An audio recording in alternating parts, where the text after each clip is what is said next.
जय हिंद दोस्तों। आज के इस इम्पॉर्टेंट लेक्चर में हम सभी डिस्कस करने वाले हैं 17 अप्रैल 2025 के करंट अफेयर्स को। तो आप इस पूरे लेक्चर को बहुत ही ध्यान से लास्ट तक जोड़ देखिएगा। पहला और इम्पॉर्टेंट क्वेश्चन आपसे पूछा जा रहा है, भारत के 52वें चीफ जस्टिस कौन बनेंगे? आंसर हो जाएगा इसका जस्टिस बी.आर. गवई। तो जस्टिस बी.आर. गवई अब भारत के 52वें नंबर के चीफ जस्टिस बनेंगे। तो वर्तमान में भारत के जो चीफ जस्टिस ऑफ इंडिया हैं संजीव खन्ना जी, उन्होंने अपने उत्तराधिकारी के रूप में जस्टिस बी.आर. गवई के नाम की आधिकारिक सिफारिश की है। यानी कि संजीव खन्ना जी ने अपने उत्तराधिकारी के रूप में किसका नाम घोषित किया है? Justice B R. गवई का।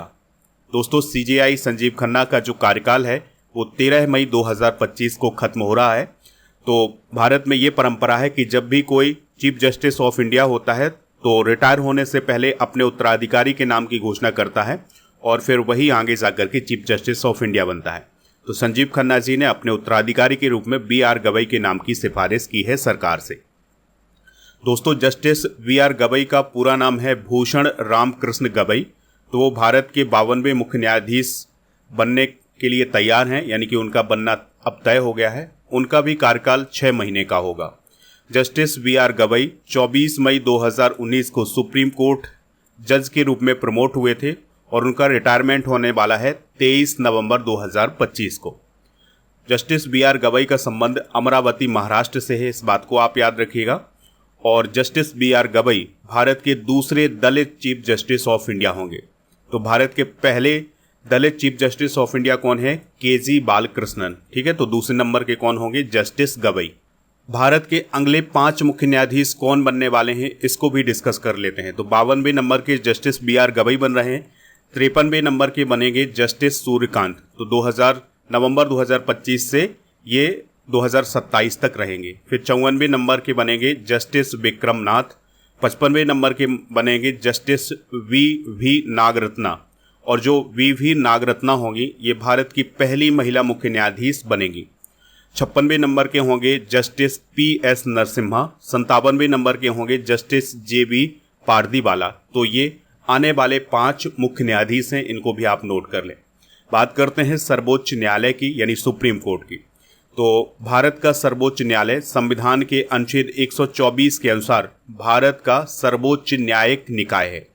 28 जनवरी 1950 को सुप्रीम कोर्ट का उद्घाटन हुआ था और इसका मतलब 28 जनवरी 1950 से सुप्रीम कोर्ट ने अपना कार्य करना शुरू किया था। भारत का सुप्रीम कोर्ट नई दिल्ली में स्थित है और सुप्रीम कोर्ट में जजों की जो संख्या है वर्तमान में वो है 34। इसमें चीफ जस्टिस ऑफ इंडिया भी शामिल होते हैं। और वर्तमान में मुख्य न्यायाधीश कौन है? संजीव खन्ना जी।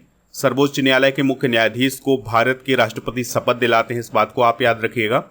और भारत के प्रथम मुख्य न्यायाधीश कौन थे? हरिलाल जेकानिया।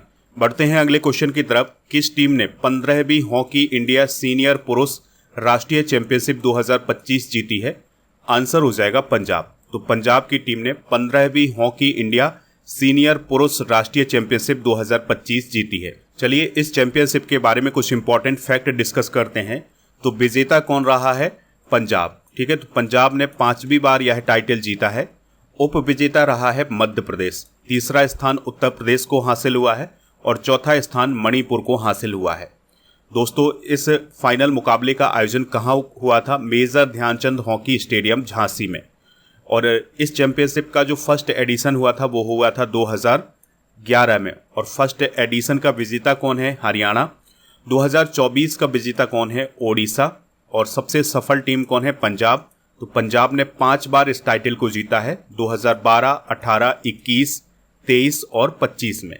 भारत में हॉकी की सबसे बड़ी संस्था मानी जाती है हॉकी इंडिया। तो हॉकी इंडिया की स्थापना 2009 में की गई थी और यह भारत में हॉकी की एक गवर्निंग बॉडी है। जिस प्रकार से क्रिकेट के लिए बीसीसीआई होती है, उसी प्रकार से भारत में हॉकी के लिए हॉकी इंडिया नामक संस्था होती है।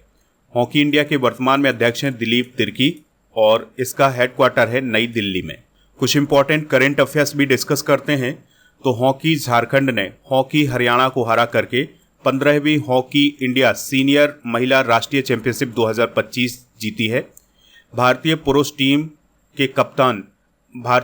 हॉकी टीम के कप्तान हरमनप्रीत सिंह ने 7वें हॉकी इंडिया के सर्वश्रेष्ठ पुरुष का पुरस्कार जीता है। यानी कि सर्वश्रेष्ठ प्लेयर कौन बने हैं?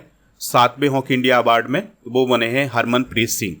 12वें पुरुष एशिया कप हॉकी प्रतियोगिता 2025 की मेजबानी भारत के द्वारा की जाएगी और ये आयोजन होगा राजगीर, बिहार में। सराची रारह बंगाल टाइगर्स ने पुरुष हॉकी इंडिया लीग 2024-25 का टाइटल अभी हाल ही में जीता है। ओडिशा वॉरियर्स ने पहली महिला हॉकी इंडिया लीग 2025 अभी हाल ही में जीती है। बढ़ते हैं अगले क्वेश्चन की तरफ। देश की पहली एटीएम वाली ट्रेन कौन बनी है?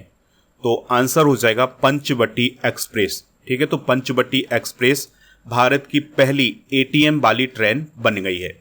दोस्तों, मुंबई मनमाड के बीच चलने वाली पंचवटी एक्सप्रेस देश की पहली ऐसी ट्रेन बन गई है जिसमें एटीएम मशीन लगाई जाएगी। तो इस सुविधा की शुरुआत भारतीय रेलवे के innovative and non fair revenue ideas scheme यानी INFRIS के तहत की गई है। तो अब यात्री ट्रेन में सफ़र करते हुए कैश निकाल सकते हैं, पैसे निकाल सकते हैं एटीएम के माध्यम से। कुछ इंपॉर्टेंट फैक्ट डिस्कस करते हैं। भारत में पहली ट्रेन 16 अप्रैल 1853 को बॉम्बे यानी मुंबई के बोरी बंदर से थाने तक चली थी। भारत में पहली इलेक्ट्रिक ट्रेन 3 फरवरी 1925 को बॉम्बे विक्टोरिया टर्मिनस, जो कि अब छत्रपति शिवाजी महाराज टर्मिनस कहलाता है, जो कि मुंबई में है, और कुर्ला हार्बर के बीच चली थी। भारत की पहली वंदे भारत ट्रेन 15 फरवरी 2019 को दिल्ली से वाराणसी के बीच चली थी। भारत में मेट्रो ट्रेन की शुरुआत कोलकाता में हुई थी। कोलकाता में देश की पहली अंडर वाटर मेट्रो का उद्घाटन भी किया गया है। 2024 में भारत की पहली नमो भारत रैपिड रेल अहमदाबाद और भुज के बीच चली है, जो कि गुजरात में है, और बेंगलुरु में भारत की पहली ड्राइवरलेस मेट्रो ट्रेन चलाई जाएगी। अगला क्वेश्चन डिस्कस करते हैं। हाल ही में 23वें विधि आयोग के अध्यक्ष कौन बने हैं? आंसर हो जाएगा दिनेश माहेश्वरी। तो दोस्तों, दिनेश माहेश्वरी भारत के 23वें विधि आयोग के अध्यक्ष बन गए हैं। और जो दिनेश माहेश्वरी हैं, यह सुप्रीम कोर्ट के पूर्व जस्टिस हैं। विधि आयोग की बात करें तो यह एक गैर सांविधिक निकाय है। इसका वर्णन संविधान में नहीं है, इस बात को आप याद रखिएगा। भारत सरकार के द्वारा इसका गठन किया जाता है और यह कानूनी सुधारों पर शोध करता है और सरकार को कानूनी सुधारों पर सलाह देता है। यानी कि कानून से संबंधित जो सलाह देता है वो कौन देता है? विधि आयोग देता है। लेकिन ये सरकार तय करती है कि विधि आयोग की सलाह को मानना है कि नहीं मानना है। चलिए कुछ प्रमुख आयोगों के अध्यक्ष और सचिव डिस्कस करते हैं। तो नीति आयोग के अध्यक्ष हैं प्रधानमंत्री नरेंद्र मोदी जी। नीति आयोग के उपाध्यक्ष हैं सुमन कुमार बेरी। नीति आयोग के CEO हैं VVR सुब्रमण्यम। UPSC की अध्यक्ष हैं प्रीति सूदन। राष्ट्रीय महिला आयोग की अध्यक्ष हैं विजया राहटकर और राष्ट्रीय पिछड़ा वर्ग आयोग के अध्यक्ष हैं हंसराज गंगाराम अहीर और SSC के अध्यक्ष हैं S गोपाल कृष्णन। 7वें वेतन आयोग के अध्यक्ष हैं अशोक कुमार माथुर और वर्तमान में लोकपाल कौन हैं? अजय मानिकराव खानविलकर। 16वें वित्त आयोग के अध्यक्ष हैं अरविंद पनघड़िया। इसके अलावा भारतीय प्रतिस्पर्धा आयोग के अध्यक्ष हैं रवनीत कौर और राष्ट्रीय अनुसूचित जनजाति आयोग के अध्यक्ष हैं अंतर सिंह आर। राष्ट्रीय अनुसूचित जाति आयोग के अध्यक्ष हैं किशोर मकवाना। राष्ट्रीय मानवाधिकार आयोग के अध्यक्ष हैं V रामा सुब्रमण्यम और राष्ट्रीय बाल अधिकार संरक्षण आयोग के अध्यक्ष हैं प्रियांक कानूनगो और राष्ट्रीय अल्पसंख्यक आयोग के अध्यक्ष हैं सरदार इकबाल सिंह लालपुरा। नेक्स्ट क्वेश्चन है, इंडिया जस्टिस रिपोर्ट 2025 में पहले स्थान पर कौन सा राज्य है? आंसर हो जाएगा कर्नाटक। तो दोस्तों, अभी हाल ही में इंडिया जस्टिस रिपोर्ट 2025 को जारी किया गया है, तो इसमें कर्नाटक पहले स्थान पर रहा है। इस रिपोर्ट को टाटा ट्रस्ट, CHRI, AKSH, विधि सेंटर और TISS प्रयास के द्वारा जारी किया गया है। तो ऐसे बहुत सारे संगठन थे जिन्होंने इसको तैयार किया है। इस रिपोर्ट के मुख्य बिंदु ये हैं कि कर्नाटक को समग्र रूप से प्रथम स्थान दिया गया है और इसका स्कोर 10 में से 6.78 रहा है। बिहार में पुलिस में महिलाओं की हिस्सेदारी सभी राज्यों में सबसे अधिक है। अब 86% से अधिक जेलों में सुनवाई के लिए वीडियो कॉन्फ्रेंसिंग की सुविधा उपलब्ध हो गई है। इसके अलावा इस रिपोर्ट में यह भी बताया गया है कि किसी भी राज्य या केंद्रशासित प्रदेश ने पुलिस में महिलाओं के लिए आरक्षित कोटा पूरा नहीं किया है। 17% पुलिस स्टेशनों में CCTV नहीं है, यह जानकारी इस रिपोर्ट में दी गई है। 19 राज्यों में कानूनी सहायता बजट में गिरावट आई है। 30% पुलिस स्टेशनों में महिला सहायता डेस्क का अभाव है। 176 जिले 200% से अधिक क्षमता पर संचालित हो रही हैं, यानी वहां पर 200% अधिक कैदी हैं। 1.4 बिलियन लोगों के लिए भारत में केवल 21,285 न्यायाधीश हैं। तो ये इस रिपोर्ट में बताया गया है। अब बात करते हैं रैंकिंग की। तो इसमें रैंकिंग में पहले स्थान पर रहा है कर्नाटक, दूसरे पर आंध्र प्रदेश, तीसरे पर तेलंगाना, चौथे पर केरल, पांचवें पर तमिलनाडु, छठे पर छत्तीसगढ़, सातवें स्थान पर मध्य प्रदेश, आठवें पर ओडिशा और 9वें स्थान पर रहा है पंजाब, 10वें पर महाराष्ट्र, गुजरात 11वें, हरियाणा 12वें, बिहार 13वें, राजस्थान 14वें, झारखंड 15वें, उत्तराखंड 16वें और 17वें नंबर पर उत्तर प्रदेश और अंतिम स्थान पर पश्चिम बंगाल है। अगला क्वेश्चन है, किस राज्य सरकार ने भूमि रिकॉर्ड प्रबंधन के लिए भू भारती पोर्टल शुरू किया है? आंसर हो जाएगा तेलंगाना। तो दोस्तों, तेलंगाना सरकार ने भूमि रिकॉर्ड प्रबंधन के लिए सरल और जनता के लिए सुलभ बनाने के लिए भू भारती पोर्टल शुरू किया है। चलिए कुछ इंपॉर्टेंट पोर्टल डिस्कस कर लेते हैं।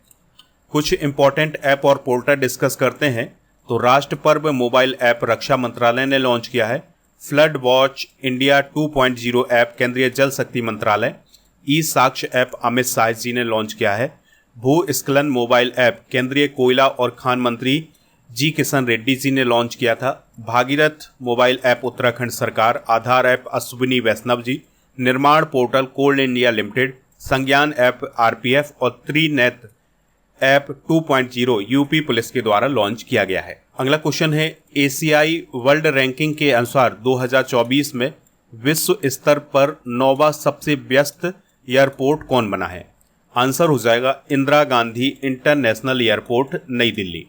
तो दोस्तों, अभी हाल ही में एसीआई यानी एप्लीकेशन सेंट्रिक इंफ्रास्ट्रक्चर के द्वारा एक रिपोर्ट जारी की गई है और उसमें ये बताया गया है कि दिल्ली का इंदिरा गांधी अंतर्राष्ट्रीय एयरपोर्ट 2024 में 77 मिलियन यात्रियों को संभालते हुए विश्व का 9वां सबसे व्यस्त एयरपोर्ट बना है। यानी कि 77 मिलियन यात्रियों ने यहाँ से यात्रा की है।